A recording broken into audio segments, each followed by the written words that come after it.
जहाँ तक उत्तर प्रदेश के 4 साढ़े 4 साल का जो कार्यकाल रहा है, जंगल राज के काउंटर में बीजेपी ने वो प्रचार जब 2017 के चुनाव में किया था। साढ़े 4 साल बीत चुके हैं, एक टर्म पूरी होने वाली है योगी सरकार की।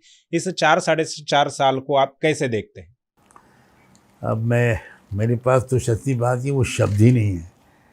इस जो पीरियड गुजरा है इसकी निंदा करने की।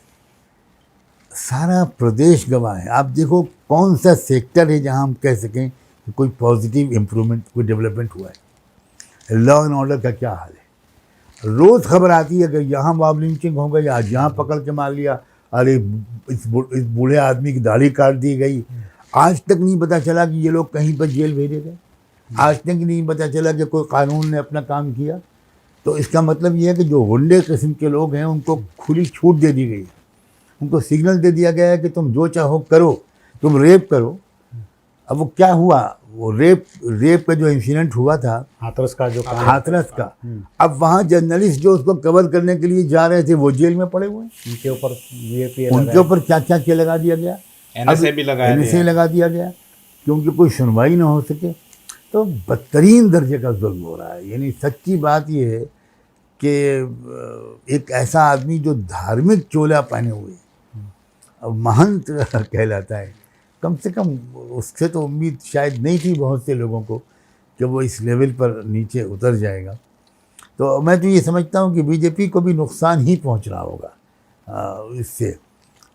तो ये बदतरीन काल है। मुझे उत्तर प्रदेश का इतना बुरा हाल शायद इससे पहले कभी नहीं हुआ होगा जितना इन दिनों में हो। जी, अभी जो चर्चा है सोशल मीडिया पर खासकर वो ये है कि अमेरिका में जॉर्ज फ्लॉयड, इस काले व्यक्ति की हत्या की गई एक वाइट पुलिस वाले के द्वारा, और उसको 13 महीने के बाद ही जो है न्याय मिल गया। जिसने वो हत्या की, जिसने वो काम किया, वो पुलिस अफसर जो है उसको 22 साल की सज़ा सुना दी गई। वही उसी प्रकार का काम जो है भारत में भी हुआ। फरवरी 2020 में दिल्ली में जो दंगे हुए उसमें कुछ पुलिस वाले कुछ 4-5 नौजवानों को पीटते हुए नजर आए, उनसे जनगण मन जबरन बुलवाया गया। उसमें से एक जो नौजवान था फैजान करके, उसकी मौत हो गई उस पिटाई के बाद। लेकिन उस पर, उन पुलिस वालों पर कोई एफआईआर नहीं, कोई कार्रवाई नहीं, और बल्कि उनको पहचाना भी नहीं गया कि वो पुलिस वाले है कौन। तो जहां तक उत्तर प्रदेश की बात है, क्या देश में भी वही हालात है? ऐसा मतलब जो केंद्र की सरकार जो 7 साल से कार्यरत है। देखिए, देश के हालात कहीं बहुत बेहतर हों ऐसा तो मुझे कोई भी रीजन नहीं नज़र आता। यही सब कुछ इसी तरह की मिलती जुलती बातें बिहार में हो रही। बिहार में रोज़ अत्याचार की खबरें आ रही और कोई कंट्रोल नहीं है बिहार की सरकार का, बल्कि ज़ाहिर है कि पर्दे के पीछे से प्रोत्साहन मिलता होगा। कर्नाटक का जो खबरें आ रही हैं, कर्नाटका में जो पहले कभी ऐसा नहीं होता था, वहाँ भी इस तरह की चीज़ें चल रही।